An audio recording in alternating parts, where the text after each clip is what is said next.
दोस्तों, कास क्लासेस में मैं चंद्रहास एक बार फिर से आप सभी का स्वागत करता हूं। आशा करता हूं कि आप सभी ठीक होंगे। कास क्लासेस का जो पूरा परिवार है वो ठीक होगा और हमारे द्वारा जो एक से एक बेहतरीन वीडियो आपके लिए मुहैया करवाई जा रही है, आपको दी जा रही है, वो वीडियो आपको पसंद भी आ रही होगी। आप वीडियो को अंत तक ज़रूर देखा करें और अंत तक देखने के बाद में आप कमेंट करके बताना ज़रूर कि आपको हमारी वीडियो कैसी लगती है। तो ये वीडियो भी आपके लिए बहुत ही ज़्यादा इम्पोर्टेंट होने वाली है, क्योंकि इस वीडियो के अंदर हम भारतीय जलवायु का अध्ययन करने वाले हैं। ये भारत का भूगोल की क्लास है और इसके अंदर हम भारत की जलवायु, भारतीय मानसून का विवरण करने वाले हैं, भारतीय जलवायु के बारे में आपको पढ़ाने वाले हैं। भारतीय जलवायु के ऊपर हम भारतीय मानसून के ऊपर 2 वीडियो बनाएंगे। आज वीडियो का फर्स्ट पार्ट है और कल वीडियो का सेकंड पार्ट भी मिलेगा। तो आप वीडियो का फर्स्ट पार्ट भी देखें और सेकंड पार्ट भी आपको जरूर देखना चाहिए, क्योंकि आज हम इस वीडियो के अंदर मानसून से संबंधित कुछ विशेष पॉइंट और साउथ वेस्ट मानसून, दक्षिण पश्चिम मानसून का जिक्र करेंगे। और नेक्स्ट क्लास के अंदर हम पढ़ेंगे उत्तर पूर्वी मानसून के बारे में पढ़ेंगे, नॉर्थ ईस्ट मानसून के बारे में पढ़ेंगे, जिसे आप रिट्रीट मानसून, लौटता हुआ मानसून कहते हैं, उसके बारे में पढ़ेंगे। और वेस्टर्न डिस्टर्बेंस, पश्चिम विक्षोभ के बारे में पढ़ेंगे। और मानसून से संबंधित जितने भी पॉइंट निकलते हैं वो सभी पॉइंट हम आपको बताएंगे। तो आज की इस वीडियो के अंदर आज हम बहुत ही लाजवाब तरीके से ये वीडियो आपके सामने लेकर आए हैं। आप दिल और दिमाग थाम के बैठे रहिएगा। टॉपिक थोड़ा सा मुश्किल है, लेकिन इतना मुश्किल नहीं है। हम बिल्कुल आसान तरीके से आपके जहन में बैठा देंगे, आपके माइंड में, आपके दिल और दिमाग में बैठा देंगे। देखना भाई, सबसे पहला क्वेश्चन आता है कि आज इस चैप्टर के अंदर हम भारत की जो जलवायु है उसके बारे में पढ़ेंगे। भारत की जो मानसून है उसके बारे में आज हम इस चैप्टर के अंदर पढ़ेंगे। मानसून जो है, ये मानसून, ये अरबी भाषा के शब्द, अरबी भाषा के शब्द मौसिम से बना है। अरबी भाषा के शब्द मौसिम से बना है। मानसून शब्द की उत्पत्ति अरबी भाषा के शब्द मौसिम से हुई है। और मौसिम जिसका अर्थ होता है हवाओं का मौसम के अनुरूप बदल जाना। हवाओं का मौसम के अनुरूप बदल जाना ही मौसिम का अर्थ होता है। तो पहला पॉइंट आप यहां पर नोट कीजिएगा, पहला पॉइंट आप लिख लीजिएगा। मानसून शब्द की उत्पत्ति लैटिन भाषा के शब्द अरबी भाषा के शब्द किससे हुई है? मौसम से। और मौसम जो है जिसका अर्थ होता है हवाओं का मौसम के अनुसार बदल जाना, हवाओं का मौसम के अनुसार बदल जाना। अब अरबी भाषा के शब्द मौसम से इसकी उत्पत्ति हुई है। तो भारतीय मानसून, सेकंड क्वेश्चन यहां पर आएगा। भारतीय जो मानसून है, इंडियन जो मानसून है, भारतीय मानसून का पहली बार भारतीय मानसून के बारे में किसने लिखा था? भारतीय मानसून के बारे में पहली बार किसने बताया था? या भारतीय मानसून के बारे में पहली बार विवरण किसने किया था? तो भारतीय मानसून का पहली बार विवरण है ये अरब विद्वान अल मसूदी ने पहली बार भारतीय मानसून का विवरण किया था। भारतीय मानसून का पहली बार विवरण, भारतीय मानसून के बारे में पहली बार किसने बताया था? तो अरब विद्वान अल मसूदी ने भारतीय मानसून के बारे में बताया था। अब हम आपको ये भी बताएंगे कि भारत की मानसून या भारत की जलवायु कैसी है। अब हम आपको ये भी बताएंगे कि किसी भी देश की जलवायु का अध्ययन करने के लिए कौन कौन से कारक जरूरी होते हैं। किसी भी देश की जलवायु का अध्ययन करने के लिए उस देश के अंदर वायुमंडल का तापमान और वायुमंडल में नमी के आधार पर हम बता सकते हैं कि इस देश की जलवायु कैसी है। किसी भी देश की जलवायु का यदि आपने अध्ययन करना है तो वायुमंडल में नमी और वायुमंडल के तापमान के आधार पर किसी भी देश की जलवायु का हम अध्ययन कर सकते हैं। अब हम स्टार्ट करेंगे भारत की जलवायु। सबसे पहला क्वेश्चन ये बनेगा कि भारत की जो जलवायु है ये कैसी जलवायु है? तो आप बताएंगे भारत की जलवायु उष्णकटिबंधीय, भारत की जलवायु उष्णकटिबंधीय मानसूनी जलवायु है। भारत की जो जलवायु है ये उष्णकटिबंधीय मानसूनी जलवायु है। यहां पर ये क्वेश्चन आप थर्ड नोट कर लेना भाई, तीसरा क्वेश्चन कि भारत की जलवायु कैसी है। भारत की जलवायु उष्णकटिबंधीय मानसूनी जलवायु है। अब भारत की जलवायु उष्णकटिबंधीय है ये तो ठीक है, लेकिन भारत की जलवायु मानसूनी कैसे हैं वो आप एक बार देखें। क्या भारत उष्णकटिबंध के क्षेत्र के अंदर स्थित है? क्या भारत शीतोष्ण कटिबंध में भी है? और यदि भारत शीतोष्ण कटिबंध में है तो भारत की जलवायु उष्णकटिबंधीय कैसे है? एक बार आप देख लीजिए। हमारे पास में ये ऐसी एक पृथ्वी है मान लेते हैं, और ये पृथ्वी के मध्य से एक रेखा गुजरती है जिसका नाम आप बताएंगे भूमध्य रेखा। भूमध्य रेखा जिसे आप इक्वेटर के नाम से जानते हैं, जिसे आप विषुवत रेखा के नाम से जानते हैं, और जिसे आप 0 डिग्री लैटिट्यूड 0 डिग्री अक्षांश के नाम से जानते हैं। इसी पृथ्वी के ऊपर नॉर्थन हेमिस्फीयर में 23.5 डिग्री के ऊपर 23.5 के ऊपर एक रेखा खींची है जिसका नाम है कर्क रेखा, ट्रॉपिक ऑफ कैंसर। और इसी पृथ्वी के ऊपर 23.5 के ऊपर 23.5 डिग्री साउथ में एक रेखा खींची है जिसका नाम क्या है? तो आप बताएंगे मकर रेखा। मकर रेखा। और यहां पर इस क्षेत्र के अंदर भैया अपना एक भारत स्थित है। इस क्षेत्र के अंदर ये वाला जो पार्ट है ये इंडिया का पार्ट है, लेकिन 23.5 डिग्री नॉर्थ से लेकर 23.5 डिग्री साउथ तक, 23.5 डिग्री नॉर्थ से लेकर और 23.5 डिग्री साउथ का ये वाला जो क्षेत्र है ना, ये क्षेत्र किस नाम से जाना जाता है? तो आप बताएंगे उष्णकटिबंध क्षेत्र के नाम से जाना जाता है। 23.5 डिग्री नॉर्थ से लेकर और 23.5 डिग्री साउथ के बीच का क्षेत्र उष्णकटिबंध के नाम से जाना जाता है। तो इस क्षेत्र के अंदर जो भी देश स्थित है उन देशों की जलवायु उष्णकटिबंधीय जलवायु होगी। ठीक है, इस क्षेत्र के अंदर 23.5 से लेकर 23.5 डिग्री साउथ में उत्तर से लेकर दक्षिण तक, इस क्षेत्र के अंदर यदि कोई भी देश स्थित मिलेंगे तो उस क्षेत्र की जलवायु उष्णकटिबंधीय जलवायु होगी। लेकिन भारत तो उष्णकटिबंध में भी है, उष्णकटिबंध में भी आप देख लीजिए आधा भारत, और इस उष्णकटिबंध से ऊपर 23.5 डिग्री कर्क रेखा के ऊपर शीतोष्ण कटिबंध का क्षेत्र है। शीतोष्ण कटिबंध का क्षेत्र है तो भारत शीतोष्ण कटिबंध में भी स्थित है। ये देख लीजिए हिस्सा भारत का शीतोष्ण कटिबंध में भी है। लेकिन भारत शीतोष्ण कटिबंध में होने के बावजूद भी भारत की जलवायु कैसी है? उष्ण कटिबंधीय मानसूनी जलवायु है। अब भारत शीतोष्ण कटिबंध में है, शीतोष्ण कटिबंध में स्थित है, लेकिन उसके बावजूद भी भारत की जलवायु उष्ण कटिबंधीय क्यों है? थोड़ा सा दिमाग और दिल थाम के बैठे रहिए। भारत की जलवायु है ये उष्ण कटिबंधीय जलवायु है, लेकिन भारत तो शीतोष्ण कटिबंध में भी स्थित है। तो आप सभी को मालूम होगा प्यारे दोस्तों, भारत की उत्तरी सीमा के ऊपर एक बार छोटा सा भारत का मैप बना लेते हैं, रफ सा थोड़ा सा मान लेते कि इस प्रकार से अपने पास में एक मान लेते हैं, मानना है भाई थोड़ी देर के लिए मान लेते हैं यहां पर इस प्रकार से हम मान लेते हैं कि अपने पास में ऐसा भारत है। तो भारत की ये जो उत्तरी सीमा है, इस उत्तरी सीमा के ऊपर हमारे पास में यहां पर एक पहाड़ स्थित है, एक पर्वत स्थित है जिसका नाम क्या है? तो आप बताएंगे हिमालय। भारत की उत्तरी सीमा के ऊपर जो हिमालय पर्वत श्रृंखला है, ये हिमालय पर्वत श्रृंखला भारत की जलवायु में महत्वपूर्ण रोल अदा करता है। क्यों? क्योंकि सर्दियों के अंदर जो साइबेरिया रूस वाला जो क्षेत्र है, उससे जो ठंडी हवाएं दक्षिण की तरफ आती है, वो दक्षिण की तरफ भूमध्य रेखा की तरफ जो हवाएं जाती है, तो उन हवाओं को भारत के ऊपर से भी गुजरना होता है, और वो अत्यधिक ठंडी हवाएं होती है, अत्यधिक ठंडी हवाएं होती है। लेकिन उन हवाओं को जो साइबेरिया रूस और चाइना वगैरह से बहकर आती है, उन हवाओं को हिमालय पर्वत श्रृंखला रोक लेता है, जिसके कारण भारत में वास्तविक शीत ऋतु आ ही नहीं पाती है। यदि हिमालय पर्वत श्रृंखला नहीं होता तो भारत की जलवायु कुछ और ही होती। हिमालय पर्वत श्रृंखला है, ये वास्तविक शीत ऋतु भारत के अंदर आने ही नहीं देता है, साइबेरिया रूस से आने वाली हवाओं को रोक लेता है। तो वास्तविक शीत ऋतु भारत में ना आने के कारण भारत की जलवायु कैसी बन जाती है? उष्णकटिबंधीय जलवायु बन जाती है। लेकिन उष्णकटिबंधीय होने के बाद मानसूनी क्यों बनती है? मानसूनी जलवायु क्यों है?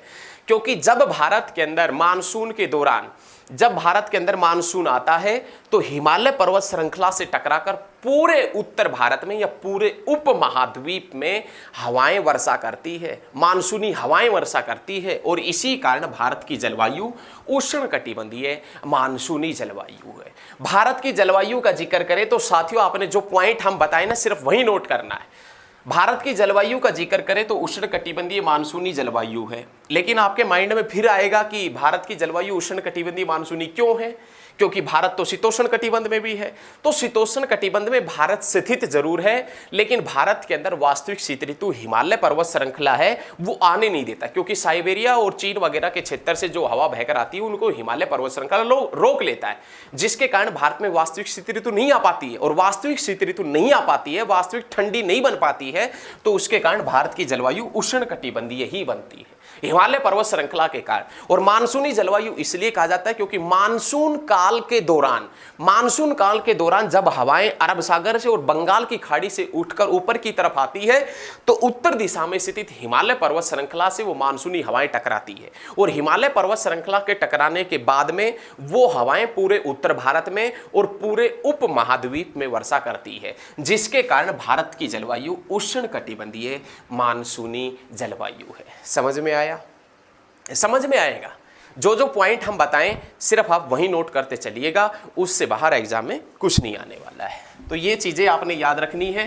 भारत की जो जलवायु है ये साथियों उष्णकटिबंधीय जलवायु है।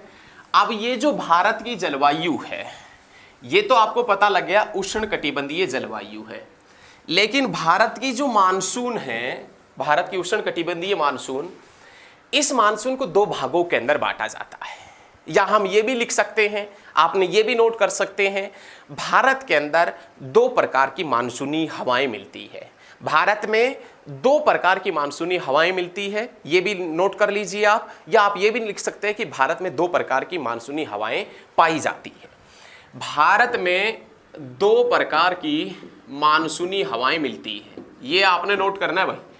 भारत में दो प्रकार की मानसूनी हवाएं मिलती है, जिसमें सबसे पहला क्वेश्चन आता है एक मानसून हवा जिसमें नाम आता है दक्षिणी पश्चिमी मानसून, दक्षिणी पश्चिमी मानसून, और सेकंड क्या नाम आएगा तो आप बताएंगे उत्तर पूर्वी मानसून। बस इन्हीं का खेला है। बस भारत में यदि ये समझ में आ गई ना आपको तो ये समझ लो मानसून आपको समझ में आ गया। भारत में विशेष रूप से दो प्रकार की मानसूनी हवाएं मिलती है, नोट कर लेना। सबसे पहले दक्षिणी पश्चिम मानसून और उसके बाद में उत्तर पूर्वी मानसून। दक्षिणी पश्चिम मानसून से भारत में वर्षा ग्रीष्म ऋतु में होती है। दक्षिणी पश्चिम मानसून से भारत में वर्षा ग्रीष्म ऋतु में होती है, कहने का मतलब गर्मियों के दिनों में। और उत्तर पूर्वी मानसून से भारत में वर्षा होती है सर्दी के ऋतु में। उत्तर पूर्वी मानसून जिसे आप लौटता हुआ मानसून भी कहते हैं। दक्षिणी पश्चिम मानसून, अरे ये कुछ भी नहीं है। दक्षिणी पश्चिम मानसून आप ज्यादा लोड मत लेना। दक्षिणी पश्चिम मानसून कुछ भी नहीं है। एक्चुअल में दक्षिण पश्चिम से जो हवाएं बहकर आती है उन्हीं को हम दक्षिणी पश्चिम मानसून कह रहे हैं। दक्षिणी पश्चिमी दिशा से जो हवाएं बहकर आती है एक्चुअल में हम उन्हीं को ही दक्षिणी पश्चिम मानसून कहते हैं। उत्तर पूर्व मानसून, उत्तर पूर्वी दिशा से जो हवाएं बहकर साउथ की तरफ जाती है उसे ही हम उत्तर पूर्वी मानसून कहते हैं। और उत्तर पूर्वी मानसून भारत में सर्दियों में वर्षा करता है और दक्षिणी पश्चिम मानसून भारत में ग्रीष्म ऋतु में वर्षा करता है। तो साथियों आज हम इस वीडियो के अंदर सिर्फ और सिर्फ दक्षिणी पश्चिम मानसून पढ़ेंगे। उत्तर पूर्वी मानसून हम नेक्स्ट क्लास में बताएंगे, नेक्स्ट वीडियो में बताएंगे। उस समय तक आप हमारे साथ में लगातार बने रहिए। तो ये याद रखिएगा, दोनों पॉइंट आपने नोट करने हैं कि भारत के अंदर दो प्रकार की मानसूनी हवाएं मिलती है, एक दक्षिण पश्चिम और एक उत्तर पूर्वी। तो आज हम पढ़ेंगे दक्षिण पश्चिम मानसून। अब दक्षिण पश्चिम मानसून क्या है, भारत में किस प्रकार से वर्षा करता है और किस प्रकार से क्या क्या इसका प्रारूप बनता है, वो सभी चीजें एक बार हम देखेंगे। एक बार भारत का छोटा सा मैप बना लेते हैं और उसके बाद में ये सभी चीजें हम बहुत अच्छे तरीके से समझने का प्रयास करेंगे। आप साथियों हमारे साथ में एंड तक बने रहें, एंड तक वीडियो देखें।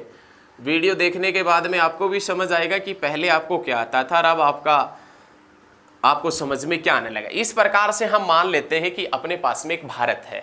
इस प्रकार से थोड़ा थोड़ा है ऐसा ही भाई। एक्चुअल में क्या होता है कि अपने पास में ये एक पृथ्वी है ऐसा मान लेते हैं। इस पृथ्वी के ऊपर एक रेखा खिंची हुई है बीच से, जिसका नाम है भूमध्य रेखा। इस पृथ्वी के मध्य एक रेखा खिंची हुई है जिसका नाम है भूमध्य रेखा। भूमध्य मतलब पृथ्वी के बीच से गुजरने वाली रेखा, भूमध्य रेखा, जिसे आप इंग्लिश में तो इक्वेटर कहते हैं और जिसे आप 0 डिग्री अक्षांश के नाम से जानते हैं, और भूमध्य रेखा जिसका दूसरा नाम है विषुवत रेखा। पूरे साल भर सूर्य का प्रकाश भूमध्य रेखा के ऊपर चमकता है। पूरे साल भर सूर्य का प्रकाश लगभग कह सकते हैं, लगभग सूर्य का प्रकाश भूमध्य रेखा के आसपास में, सूर्य का प्रकाश भूमध्य रेखा के आसपास में सूर्य का प्रकाश पूरे साल भर चमकता है। जब सूर्य का प्रकाश भूमध्य रेखा के आसपास के क्षेत्र के अंदर पड़ता है, जब सूर्य का प्रकाश भूमध्य रेखा के आसपास के क्षेत्र के अंदर पड़ता है, तो इस भाग के अंदर जो हवाएं चलती है वो सूर्य के प्रकाश के कारण अत्यधिक गर्म हो जाती है। और जब वो हवाएं अत्यधिक गर्म होकर, भाई आपको ये मालूम होना चाहिए कि गर्म हवा हमेशा ऊपर की तरफ उठती है और ठंडी हवा हमेशा नीचे की तरफ आती है। क्यों? आपने देखा है, क्या देखा है? आपने ये देखा है कि जो एग्जॉस्ट फैन होते हैं, एग्जॉस्ट जो फैन होते हैं, जो आपने देखे होंगे घर के कोने वगैरह के अंदर एग्जॉस्ट फैन लगाए जाते हैं, ऊपर छत के पास में लगाए जाते हैं। क्यों लगाए जाते हैं? क्योंकि गर्म हवा ऊपर की तरफ उठती है और वो गर्म हवा को बाहर फेंक देते हैं। आपने एसिया देखी होगी, एसी भी ऊपर की तरफ लगती है। क्यों लगती है? क्योंकि ठंडी हवा जो होती है वो हमेशा नीचे की तरफ आती है। तो पूरे साल भर सूर्य का प्रकाश लगभग भूमध्य रेखा के आसपास पड़ता है, और जब सूर्य का प्रकाश लगभग भूमध्य रेखा के आसपास पड़ता है तो भूमध्य रेखा के आसपास में जो भी हवाएं बहती है वो हवा गर्म होकर ऊपर की तरफ उठ जाती है। अब जैसे ही वो हवा गर्म होकर, किसी भी स्थान की हवा गर्म होकर ऊपर की तरफ उठी, या भूमध्य रेखा वाले स्थान की हवा गर्म होकर ऊपर की तरफ उठी, तो जहां वो हवा बह रही थी भूमध्य रेखा के आसपास, वो सारी हवाएं तो गर्म होकर ऊपर की तरफ उठ गई। अब जैसे ही ऊपर की तरफ उठी तो ये हिस्सा हो गया खाली। ये हिस्सा क्या हो गया? खाली।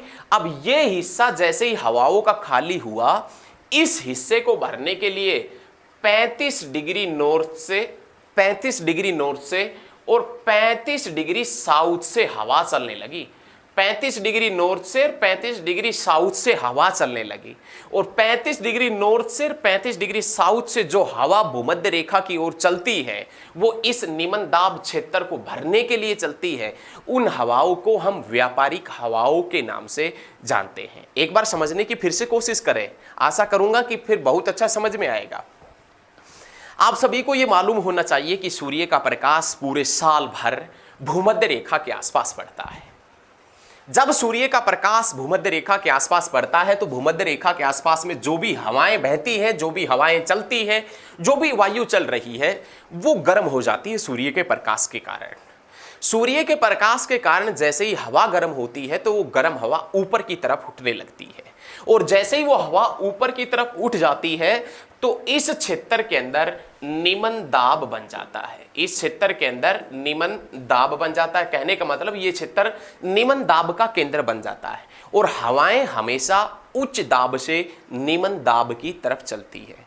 तो इस निम्न दाब क्षेत्र को भरने के लिए 35 डिग्री नॉर्थ से और 35 डिग्री साउथ से हवा चलने लगती है। 35 डिग्री साउथ से नॉर्थ की तरफ और 35 डिग्री नॉर्थ से साउथ की तरफ हवा चलने लगती है, और इन्हीं हवाओं को हम व्यापारिक हवाओं के नाम से जानते हैं।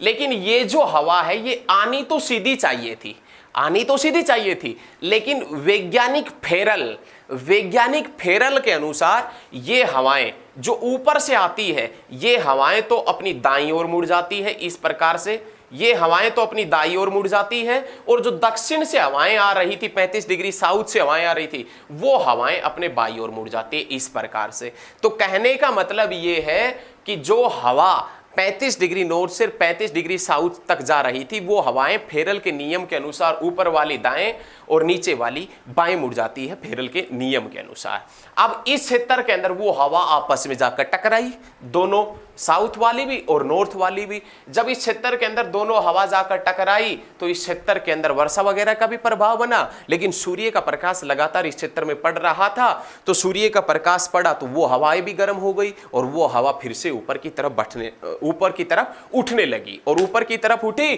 तो फिर से क्या बन गया? निम्न दाब। और इस निम्न दाब क्षेत्र को हम किस नाम से जानते हैं? ITCZ के नाम से, inter tropical conversion zone. Inter tropical conversion zone के नाम से जानते हैं। अंतः उष्णकटिबंधीय अभिसरण क्षेत्र के नाम से जानते हैं। अब एक बार प्यारे साथियों समझने की कोशिश करें, क्या सूर्य का प्रकाश पूरे साल भर यहीं चमकेगा? नहीं। क्या निम्नदाब क्षेत्र स्थिर होता है? नहीं, क्योंकि निम्नदाब क्षेत्र तो उसी के अंदर बनेगा जहां पर सूर्य का प्रकाश पड़ेगा। अब सूर्य का प्रकाश यहां पड़ा तो निम्नदाब यहां बन गया, सूर्य का प्रकाश यहां पड़ेगा तो निम्नदाब ITCZ यहां बन जाएगा, सूर्य का प्रकाश यहां पड़ेगा तो निम्नदाब का क्षेत्र उसके ऊपर बन जाएगा। तो ना तो निम्नदाब का क्षेत्र स्थित है और स्थिर है और ना ही ITCZ स्थित है। जिस स्थान के ऊपर सूर्य का प्रकाश जिस दिन सीधा पड़ेगा उस स्थान के ऊपर निम्नदाब का क्षेत्र बनेगा, ITCZ खिसक कर उसी स्थान के ऊपर चला जाएगा। तो हमने क्या देखा कि सूर्य का प्रकाश 21 मार्च को भूमध्य रेखा के ऊपर सीधा पड़ता है। 21 मार्च को सूर्य का प्रकाश भूमध्य रेखा के ऊपर सीधा पड़ता है। हम ये मान लेते हैं कि अपने पास में एक रेखा है जिसका नाम है भूमध्य रेखा।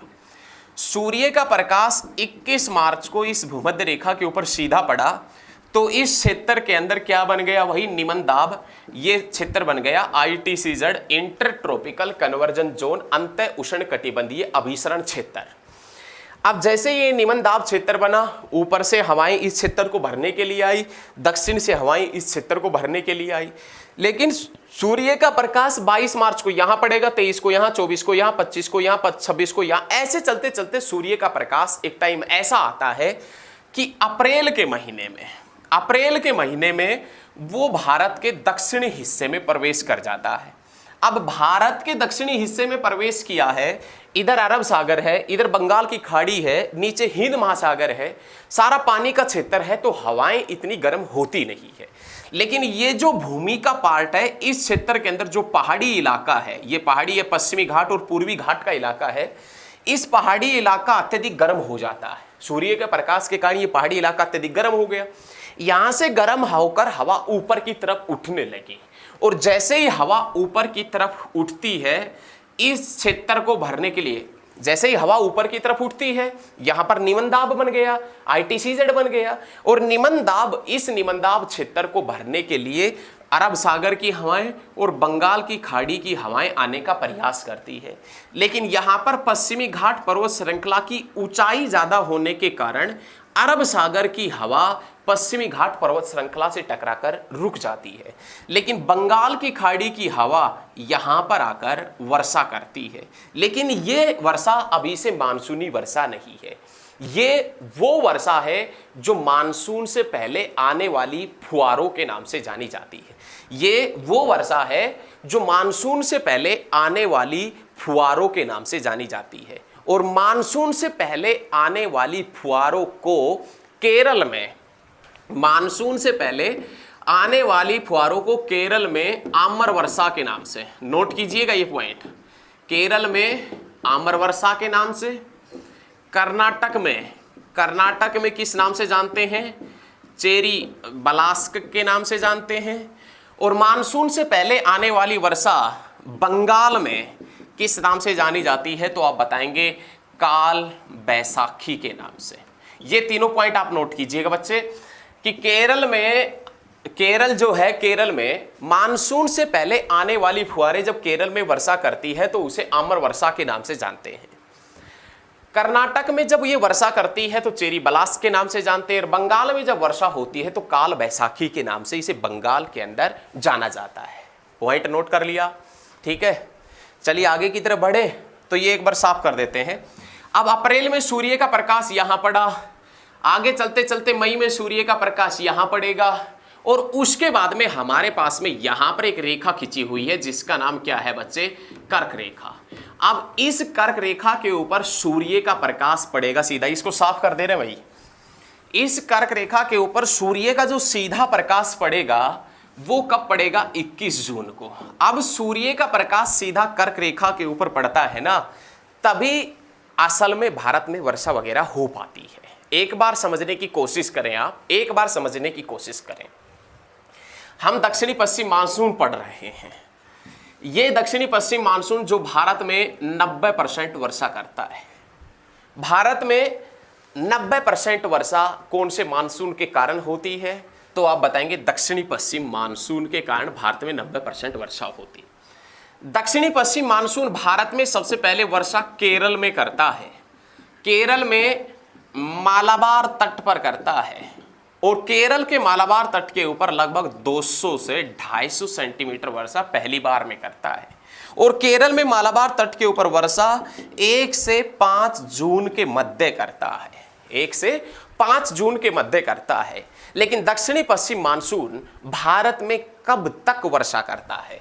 तो दक्षिणी पश्चिम मानसून भारत में लगभग 15 सितंबर तक वर्षा करता है, पूरे भारत में लगभग 15 सितंबर तक वर्षा करता है। लेकिन दक्षिणी पश्चिमी मानसून से पूरे भारत में वर्षा कब तक हो जाती है? तो दक्षिणी पश्चिम मानसून से पूरे भारत में वर्षा 22 जुलाई तक पूरे भारत में वर्षा हो जाती है। ये आप नोट कर लेना, अब की बार यदि वर्षा आपके क्षेत्र में नहीं हो तो आप नोट कर लेना, पूरे भारत में वर्षा 22 जुलाई तक ये कर देता है दक्षिणी पश्चिम मानसून। अब वर्षा होगी 22 जुलाई तक। और ये वर्षा कब तक चलता है? दक्षिणी पश्चिम मानसून भारत में वर्षा कब तक करता है? तो आप बताएंगे 15 सितंबर तक ये वर्षा करता है। अब सूर्य का प्रकाश जैसे ही उत्तर दिशा की तरफ खिसकने लगता है मई में, मई के बाद में जून में, और जैसे ही सूर्य का प्रकाश जून में भारत के अंदर इस क्षेत्र में पड़ता है, 1 जून के आसपास इस क्षेत्र के अंदर पड़ता है। ये तो 21 जून है, ये तो 21 जून को पड़ रहा है कर्क रेखा के ऊपर। लेकिन जैसे ही सूर्य का प्रकाश 1 जून के आसपास इस क्षेत्र में पड़ता है, ये सारा क्षेत्र अत्यधिक मात्रा में गर्म हो जाता है। इधर पाकिस्तान है, इधर बांग्लादेश, इधर म्यांमार, ये सारा क्षेत्र अत्यधिक मात्रा में गर्म हो जाता है। अब ये सारा क्षेत्र गर्म हुआ, सोचो एक बार, सोचो, ये सारा क्षेत्र गर्म हुआ, इसके ऊपर से जो भी हवा बह रही थी वो हवा गर्म होकर ऊपर की तरफ उठ गई, और जैसे ही हवा गर्म होकर ऊपर की तरफ उठी, उस क्षेत्र के अंदर क्या बन गया? निम्न दाब बन गया। उस क्षेत्र के अंदर क्या बन गया? लो प्रेशर, निम्न दाब बन गया। अब निम्न दाब बन गया तो हवा कौन से दाब से कौन से दाब की तरफ चलती है? उच्च दाब से निम्न दाब की तरफ। तो ये जैसे ही निम्न दाब बना, 35 डिग्री नॉर्थ से और 35 डिग्री साउथ से हवा चलने लगी। लेकिन 35 डिग्री नॉर्थ से जो हवा आ रही थी, 35 डिग्री नॉर्थ से जो हवा आ रही थी, वो हवा 35 डिग्री नॉर्थ से जो हवा आ रही थी वो हवा हिमालय पर्वत श्रृंखला रोक लेता है। लेकिन 35 डिग्री साउथ से इस क्षेत्र को भरने के लिए जो हवा भूमध्य रेखा के पास से आ रही थी, तो जैसे ही ये हवा भूमध्य रेखा को पार करती है, जैसे ही ये हवा भूमध्य रेखा को पार करती है इस क्षेत्र को भरने के लिए, ये हवा फेरल के नियम के अनुसार, ये हवा फेरल के नियम के अनुसार अपने दाईं ओर मुड़ जाती है, अपने राइट साइड मुड़ जाती है। और जैसे ही ये हवा राइट साइड मुड़ती है, आगे की तरफ बढ़ती है, आगे हिंद महासागर से बहती हुई और आगे की तरफ बढ़ती है। और जैसे ये हिंद महासागर से बहती हुई आगे की तरफ बढ़ती है, जैसे ही ये हवा हिंद महासागर से बहती हुई आगे की तरफ बढ़ती है, तो ये अरब सागर में और बंगाल की खाड़ी के अंदर प्रवेश कर जाती है। अरब सागर में और बंगाल की खाड़ी में प्रवेश कर जाती है। अब अरब सागर के अंदर और बंगाल की खाड़ी में जो हवा प्रवेश करती है, उनको हम 2 भागों के अंदर बांटकर पढ़ेंगे, एक बंगाल की खाड़ी की शाखा और एक अरब सागर की शाखा। देखिए एक बार समझें आप। दक्षिणी पश्चिम मानसून जब 1 जून के आसपास सूर्य का प्रकाश भारत में पड़ता है, 21 जून को कर्क रेखा के ऊपर पड़ता है, लेकिन उससे पहले 1 से 5 जून के मध्य जब सूर्य का प्रकाश पाकिस्तान, भारत, बांग्लादेश, म्यांमार, जो भी धरातलीय भाग है इसके अंदर पड़ता है, धरातल के ऊपर जो भी हवा बहती है वो गर्म होकर ऊपर की तरफ उठ जाती है। इस हवा को भरने के लिए 35 डिग्री साउथ से 35 डिग्री नॉर्थ से हवा चलने लगती है। लेकिन 35 डिग्री नॉर्थ से जो हवा आती है उनको रास्ते में हिमालय पर्वत श्रृंखला रोक लेता है, और 35 डिग्री साउथ से जो हवा आती है, जैसे ही वो हवा भूमध्य रेखा को पार करती है, फेरल के नियम के अनुसार वो हवा अपनी दाईं ओर घूम जाती है, राइट साइड घूम जाती है। और जैसे ही वो राइट साइड घूमती है, हिंद महासागर के ऊपर से बहती हुई अरब सागर और बंगाल की खाड़ी में प्रवेश कर जाती है। अब हम पढ़ेंगे दक्षिणी पश्चिम मानसून का पहला ब्रांच, जिसमें नाम आता है अरब सागर। आप दक्षिणी पश्चिम मानसून को हम 2 भागों के अंदर बांटेंगे, ये नोट कीजिएगा, जिसमें नाम आता है अरब सागर की शाखा, अरब सागर की शाखा, और जिसमें नाम आता है बंगाल की खाड़ी की शाखा। तो सबसे पहले हम पढ़ेंगे अरब सागर की शाखा। अब अरब सागर की शाखा जो भी दक्षिणी पश्चिम मानसून के तहत जो अरब सागर से हवाएं बहकर आ रही थी, वो हवा सबसे पहले केरल के अंदर आकर टकराती है। यहां पर हमारे पास में पश्चिमी घाट पर्वत श्रृंखला है, यहां पर हमारे पास में एक पश्चिमी घाट पर्वत श्रृंखला है और पश्चिमी घाट पर्वत श्रृंखला से आकर ये मानसूनी हवाएं टकराती है और सबसे पहले दक्षिणी पश्चिम मानसून या अरब सागर की हवाएं या अरब सागर की शाखा वाली हवाएं 1 से 5 जून के मध्य केरल में टकराती है। कहां पर टकराती है? केरल में। और केरल में टकराकर सबसे ज्यादा वर्षा केरल में कहां पर करती है? मालाबार तट के ऊपर केरल में टकराती है पश्चिमी घाट से। और पश्चिमी घाट से जैसे ही टकराती है, अब मान लो यहां ये पश्चिमी घाट है, यहां से हवा बहती हुई आ रही है और उन हवाओं के अंदर नमी है, क्योंकि वो हवाएं बहकर आई है हिंद महासागर से, अरब सागर से, तो उन हवाओं के अंदर नमी की मात्रा अधिक है।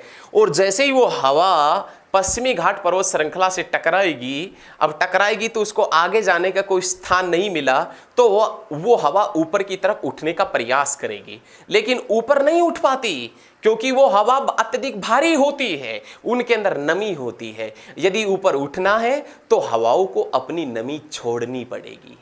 वो हवा यदि ऊपर उठना चाहेगी तो वो हवा अपनी नमी छोड़ेगी, तभी ऊपर उठ सकती है, वरना नहीं उठेगी। अब जैसे ही वो हवा ऊपर उठने का प्रयास करती है, तो हवा जैसे ही ऊपर उठती है तो उसके तापमान में कमी आती है, और जितने तापमान में कमी आती है उतनी ही वो सब नमी अपनी नीचे की तरफ छोड़ती है।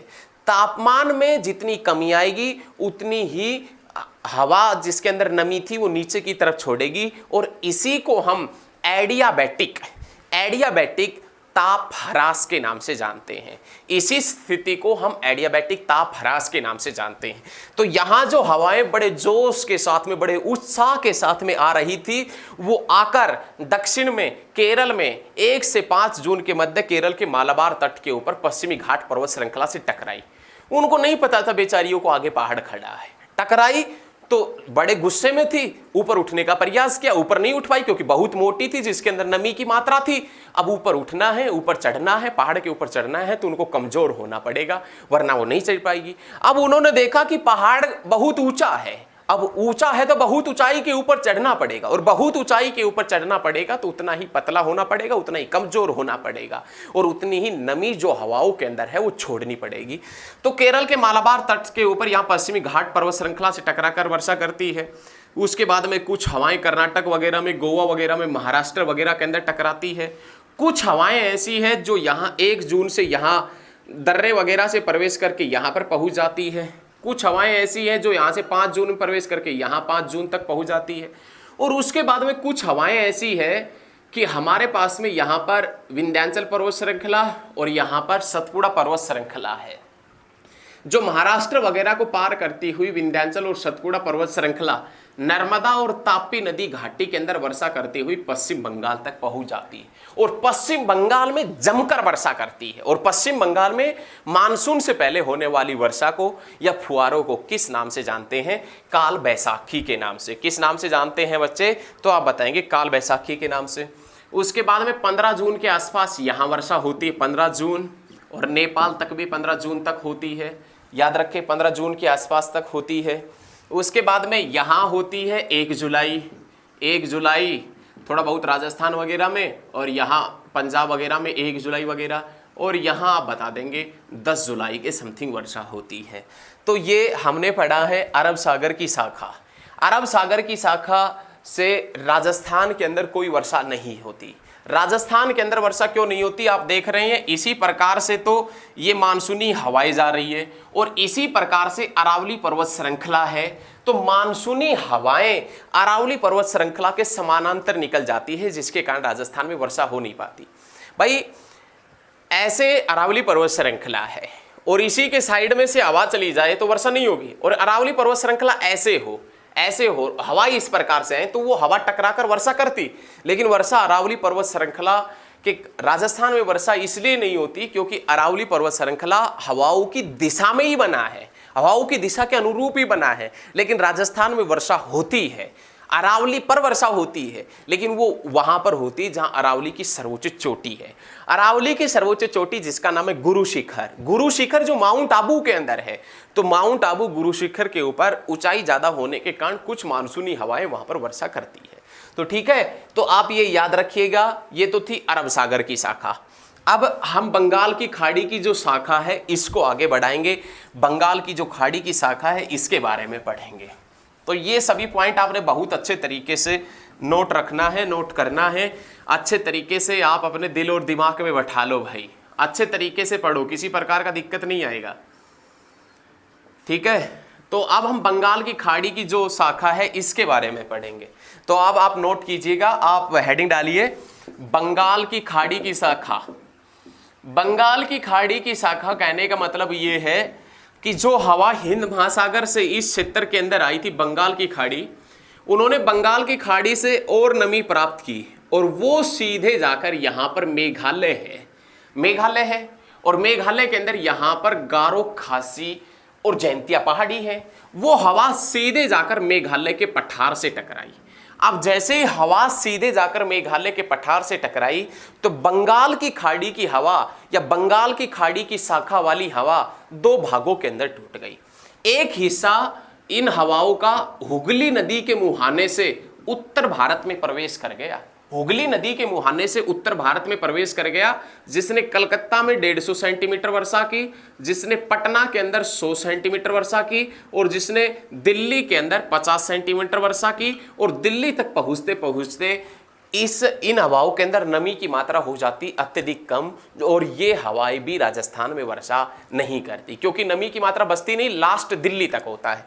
बंगाल की खाड़ी की शाखा वाली हवाएं लास्ट उत्तर भारत में कहां तक वर्षा करती है तो आप बताएंगे दिल्ली तक वर्षा करती है। लेकिन इन हवाओं का एक हिस्सा मेघालय के पठार में जाता है और मेघालय के पठार के ऊपर बनी है गारो, खासी और जैंतिया पहाड़ियां। गारो, खासी, जैंतिया पहाड़ियों का आकार कुछ इस प्रकार से है कि वो नीचे से कम चौड़ी और ऊपर से उनकी चौड़ाई बहुत ज्यादा है, जिसके कारण बंगाल की खाड़ी की शाखा वाली हवाएं इनके अंदर फंस जाती है। किसके अंदर? गारो, खासी, जैंतिया हिल्स के मध्य। अब वो हवा गारो, खासी, जैंतिया हिल्स के मध्य जाती है, उनके अंदर फंस जाती है। वो हवा ऊपर की तरफ उठने का प्रयास करती है, लेकिन हमने आपसे अभी बताया ऊपर की तरफ सिर्फ वही हवा उठ सकती है जो कमजोर हो, जिसके अंदर नमी की मात्रा ना हो, जो गर्म हो। यदि इन हवाओं को, नमी वाली हवाओं को ऊपर की तरफ उठना है तो ऊपर की तरफ जैसे उठेगी तापमान में कमी आएगी, जितना तापमान में कमी आएगी उतना ही ये नमी नीचे की तरफ छोड़ेगी।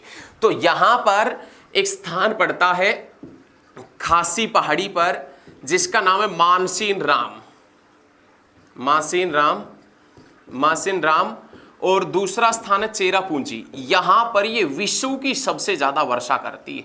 मेघालय के पठार के ऊपर गारो, खासी और जैंतिया पहाड़ियों के मध्य मानसूनी हवाएं फंस जाती है और फंसने के कारण यहां पर सबसे ज्यादा वर्षा करती है मानसिन राम चेरापूंजी के अंदर 1100 mm के समथिंग 1100 mm यहां पर वर्षा करती है खासी पहाड़ी के ऊपर।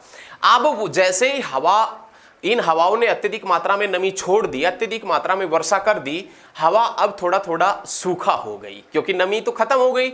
अब हवा धीरे धीरे कमजोर भी पड़ गई, सूखा भी हो गई और थोड़ी सी गर्म भी हो गई। अब जैसे ही गर्म हुई ऊपर की तरफ उठी, इन पहाड़ियों से बाहर निकल गई। इन पहाड़ियों से जैसे ही बाहर निकली तो शिलोंग के पठार से बहती हुई ये हवा असम में प्रवेश कर गई और असम में यहां पर इस क्षेत्र के अंदर ब्रह्मपुत्र नदी की घाटी है। ब्रह्मपुत्र नदी घाटी से इन हवाओं ने फिर पानी उठाया और फिर ये जाकर हवाएं यहां पर जो हिमालय पर्वत श्रृंखला बना है उस हिमालय पर्वत श्रृंखला से सीधा टकराई और हिमालय पर्वत श्रृंखला से टकराकर ब्रह्मपुत्र नदी घाटी में काफी जोरदार वर्षा की। उसके बाद में ये हवाएं आगे जाने का प्रयास करती हैं, लेकिन आगे जाने का प्रयास करती जरूर है लेकिन उस प्रयास में सफल नहीं हो पाती क्योंकि यहां पर ऊपर खड़ा है हिमालय पर्वत श्रृंखला। अब जैसे ये हिमालय पर्वत श्रृंखला से टकराती है तो ये हवाएं उत्तर की तरफ, सॉरी, ये हवाएं पश्चिम की तरफ बहने लगती है। टकराकर ये हवाएं अपने आप को मोड़ लेती है, पश्चिम दिशा की तरफ बहने लगती है और इस प्रकार से बहती हुई ये उत्तराखंड के अंदर आती है। यहां से अरब सागर की शाखा वाली हवाएं जाकर आपस में उत्तराखंड के अंदर टकराती है और जैसे ही दोनों हवाएं टकराती है तो उत्तराखंड के अंदर कभी कभी ऐसा नहीं कहते कि बादल फट गया, वो बादल इसी बंगाल की खाड़ी वाली हवाएं और अरब सागर वाली हवाएं उत्तराखंड के अंदर टकराती है तो मूसलाधार वर्षा करती है। ऐसी वर्षा करती है कि ऊपर से जैसे ड्राम के ड्राम पानी के उड़ेले जा रहे हो, जिसे मानसून विस्फोट के नाम से भी जानते हैं, जिसे मानसून विस्फोट के नाम से भी जानते हैं। तो एक बार ये सभी पॉइंट आप नोट कीजिए, जितने भी पॉइंट हमने बताए हैं इंपॉर्टेंट पॉइंट, पूरी जो राम कथा है वो नोट करने की जरूरत नहीं है। और आशा करता हूं कि हमारे द्वारा दी गई जानकारी आपको पसंद आई होगी। और यदि वीडियो अच्छी लगे तो इस वीडियो को आप ज़्यादा से ज़्यादा स्टडी ग्रुप में शेयर करना। धन्यवाद साथियों। जय हिंद, जय भारत।